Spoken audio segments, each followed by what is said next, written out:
I think the next 10 years are going to be absolutely brutal for people who don't own Bitcoin. And in this video, I want to go into why. Let's get started. I found this video on X with a woman talking about how her cost of living just keeps going up. I want you to watch it, so just give it a couple minutes. I'll play it now. I just need somebody else to tell me that they're living paycheck to paycheck and putting themselves into credit card debt out of necessity, not because of fun. I am 28 years old. I work a decent paying job. I love my job. I make good income. We have no kids, me and my fiance, and we're still barely scraping by. Our bills are paid, but we can't save any money. We can't go on vacation. I mean, we do little things here and there, but realistically, we don't really do anything. And we still live paycheck to paycheck. Okay. I don't understand how people with kids are doing this. Props to y'all. I mean, seriously, the utmost respect because I feel like I'm drowning and I only have cats. Any money that we're able to save ends up getting spent on the car, or the cat has to go to the vet, or one of us has a medical emergency. Like it just gone. It's gone. I don't understand. We don't live beyond our means. Are we all just collectively putting ourselves into debt because I don't know what else to do? I think this video is a really great reminder that no matter what happens, your cost of living is just going to keep getting more expensive. Just the cost to maintain your life, to buy the basic necessities, it's going to continue to get more expensive because more and more money will continue to chase all of the things that you want. More people will want food because every single day, more people are born. More and more people will want houses. So over time, you're going to see that the cost of everything continues to get more expensive, and governments will continue to stimulate the economy by adding more and more money into the system, pushing everything to be more expensive. So I think this rude awakening that most people are going to see over the next few years is the things that you're paying for may seem expensive today, but prices are never, ever going to come down. They're going to continue to rise. In terms of dollars, there's no way for prices to come down because the current financial system relies on prices going up forever. If prices didn't continuously go up forever, you would have no incentive to pay back your loans. If you don't pay back your loans, the current financial system would completely collapse because it's a house of cards built on nothing. I found this post on Reddit asking when will inflation finally cool off? The excuse in 2020 was the pandemic, but prices never went back to normal. If anything, they got even higher since the pandemic was downgraded. I think one of the things the 20s is going to be remembered for is this inflation. And I completely agree. And I saw from these comments here that a lot of people do agree as well. You can see here a lot of people speak about inflation in a way that makes me think they don't really understand what it is. When inflation cools down, prices don't go back down, they stop rising so quickly. So if you have inflation of 10% dropping to, let's say, 1.5%, it doesn't mean that prices will start coming down. They'll still rise, but they'll rise more slowly. So let's say, for example, if you at one point were able to buy a burger for $1, and today that burger is costing you $5, it's not like that price is going to go back down to $1. It's going to continue rising. You're going to pay $6 for it one day. Then you're going to pay $7, then $10, then 12, then 15, and it's going to keep rising because, like I said, more and more money is being printed and just dumped into the economy. More and more money is being printed in order to keep this fake economy running. We have to have people spending money on things that they don't need because if they don't, then the economy falls apart. Then wealthy people's portfolios are worthless and they don't have any assets to sell or to borrow against to buy the things that they want. So we can see here prices aren't going to go back to normal since there's no such thing as a normal price, but rather a normal pace of inflation. The thing you have to take away from this is that there will never not be inflation. And there are people below who actually responded to this why there won't be inflation and why deflation is actually bad for the economy. Most measures of inflation are down significantly from their peak. They are a bit above what the Fed thinks of as ideal levels and recently have shown signs of approaching that ideal level. And then somebody responded, they said, in fact, the price is going back down, which is called deflation, is a very, very bad thing for the economy. And then somebody else responded, but very good for the people, just goes to show that the economy wasn't made for the people, but for the 1%. I completely agree. And somehow people are brainwashed to believe that we're going to just stop production of everything if prices start coming down.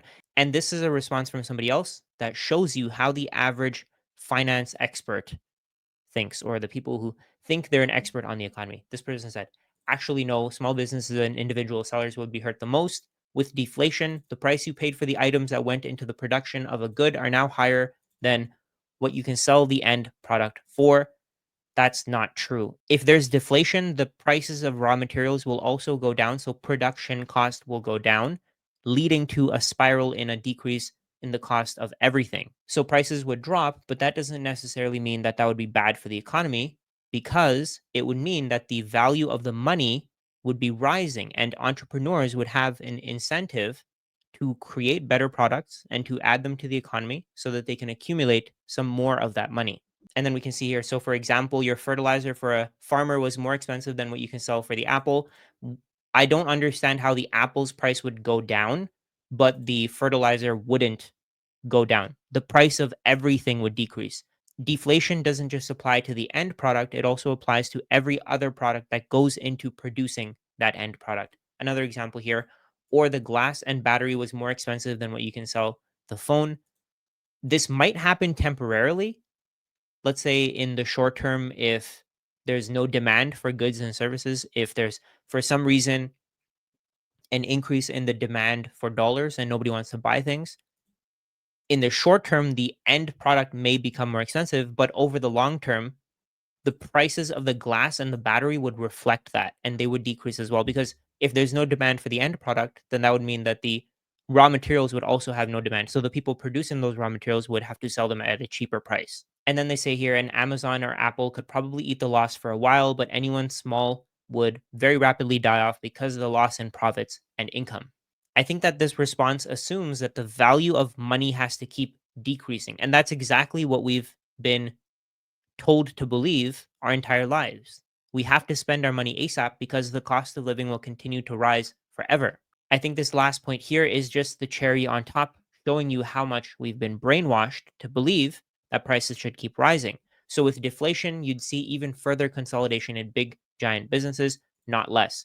You have to understand that deflation is a result of people not spending money into the economy, meaning that they're holding money. The money that they're holding on to is rising in purchasing power, meaning that the savings that they have could potentially be used to invest in a business to compete with the big businesses. The problem for big businesses is that they have to buy a lot of products in advance. And as those product prices keep decreasing, those businesses are harder to sustain, while a smaller business could probably take the loss because they don't have to buy as many of a product. So I think in a deflationary economy that's built on equity rather than debt, like all of these big businesses, you're probably going to see a lot more small businesses pop up because the big businesses would go bankrupt. You have to understand that deflation is not possible for US dollars. If you're spending, let's say, $200 on your grocery bill today, eventually you're going to be spending $250. Then you're going to be spending $300.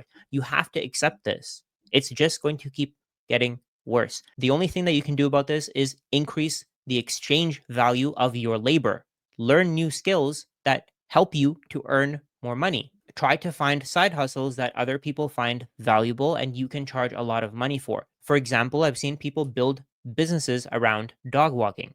They like dogs and they know in their neighborhood there's a lot of people who have to go to work and they can't walk their dogs during the day. So they charge them a price, and the person who owns that dog is willingly able to pay them that amount of money. That may not be the best decision for you, but do the research. Try to find something that gives you more purchasing power over time. One of the great things about starting a side hustle is that you can scale it up over time and you can keep increasing your income and you can keep earning more and more money. And then you can convert that money into Bitcoin. Bitcoin is the best performing asset in the world in terms of US dollars. And in terms of Bitcoin, the cost of everything falls over time. You can see from this chart that the cost of Big Macs in terms of US dollars has been rising every single year, and it will continue to rise. It'll never stop. It'll keep increasing, and you'll keep losing a certain percentage of your purchasing power to inflation every single year. You can see here 0.1% per month. Right now, inflation is 1.7%. People consider this to be low. So today, losing $17 out of every $1,000 that you save every single year is considered to be a good thing. It's considered to be a good thing that your cost of living is only rising marginally. You can also see here that the cost of a house continues to go up and it'll continue to go up forever. There's no way to slow this down. You can't stop this. This will continue to get worse. You won't be able to afford anything. And that's the rude awakening. Most people aren't ready for this. The next decade is going to be terrible. If you're renting comfortably today, at some point, your landlord is going to increase the rent that you have to pay. If your job isn't increasing your wage proportionately, then how are you going to pay for that difference? If you have a fixed income and your landlord keeps increasing your rent, how are you going to survive? You're going to have to go homeless because you're not going to be able to afford anything. But again, if you save in Bitcoin, you're going to see that your cost of living is falling. Even if you save $1 of Bitcoin every single day, you're going to see that at some point you will be able to save for a house. You'll have enough wealth set aside that you'll be able to afford whatever standard of living that you want. It'll take time, but eventually you'll be able to get out of the rat race. You'll be able to get out of this system that we have today that's built on you being poor forever. You can see here that the price of a house went from 900 Bitcoin in 2015 all the way down to under 5 Bitcoin in 2025. This number is going to keep decreasing. So at some point, any amount of Bitcoin will buy a house. And I know it's really difficult. A lot of people can't even pay for the things that they need to survive. So how are they going to buy Bitcoin? This is why I mentioned before to increase your income. Find ways outside of your income to earn a little bit of extra cash so that you can put that money into Bitcoin. Whether you drive for Uber, whether you walk dogs, you do home sitting, whatever you do, I don't really care. Do something to make more money. Take a part-time job somewhere. I don't really care what you do to make more money. Make some more money and put it into Bitcoin. I think it's possible for everybody who's watching this video to earn at least $200 to $500 per month from doing something on the side aside from their job. And I want to show you the value of doing this, of putting $200 per month into Bitcoin every single month for the next few years. Let's say you were to do it for 10 years. By 2035, you would have put in $24,000 if you put $200 per month into Bitcoin. And you don't have to increase this. You can just keep going with $200 per month. Your Bitcoin would be worth $100,000. You would have put in 24,000. You would have made $75,000 basically for free.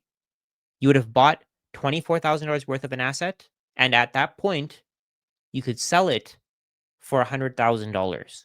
And this is with a very conservative growth rate. Bitcoin has been growing much faster than 25% over the last few years. So with 25%, this is how much Bitcoin you'd have, $100,000 worth. You'd have almost zero point 0.1 Bitcoin. In the few years after that, you're going to see that the value of the amount that you have will grow exponentially. So in 2035, you'd have $99,000 worth of Bitcoin. And after this, the money just starts growing on its own. After that first 100,000, your portfolio value is going to start exploding. And this is with you continuing to buy $200 worth per month, but eventually your portfolio will be worth $300,000. Then it'll be worth $500,000. And then a few years later, it'll be worth $1 million. So in the first 10 years, your portfolio would have grown to $100,000. And then in the next 10 years, it would have added a zero and it would have gone to $1 million. If you haven't started buying Bitcoin yet, you have to get started ASAP. Go on Google, search best Bitcoin exchanges. There's River, Swan, Bitcoin Well. There's quite a few of them. Put a little bit of money into it, and then over time, just set up your recurring buys. Even if you start with, let's say, $100, and then after that, you keep buying $20 worth a month, it'll add up very quickly. At some point, you'll start looking into cold storage. Then you'll figure out how to keep your Bitcoin secure and safe and how to make sure that nobody can steal it from you. Right now, the goal should be to start stacking Bitcoin, because if you're not, then you're going to be a victim of this massive inflation that we're going to see over the next decade. In terms of US dollars, the price of housing is probably going to double or more, but in terms of Bitcoin, it'll probably fall 70 to 80% from where it is today. And you can see how much the median rent in the US is increasing over time. It went from $1,300 in 2010 all the way to $1,400 in 2011. And then it keeps rising and rising until today, it's at $2,300 per month. Your need for shelter is being monetized by the financial system. The financial system creates more money out of thin air. It gives it to people who are willing to pay them interest. And then those people do whatever they can to own as many houses as possible so that they can earn cash flow from you. They transfer the cost of inflation in their lives to you if you're renting. But if you're a Bitcoiner and you're renting, I think you're at a massive advantage because buying requires an upfront cost. If you could put that money into Bitcoin instead, I think you'd be much better off. So we can see here the cost to rent in terms of Bitcoin again is just decreasing and decreasing. At one point, the median rent in the US was 13,400 Bitcoin per month. Today, it's just under 2 million Satoshis, and this number is going to keep decreasing. So the people who own rental properties will never be able to recover whatever their upfront cost was to own that house in the first place. So again, the best thing you can do is start buying Bitcoin, get as much as you possibly can, do whatever you can to get Bitcoin as long as it's legal. I don't care what you do.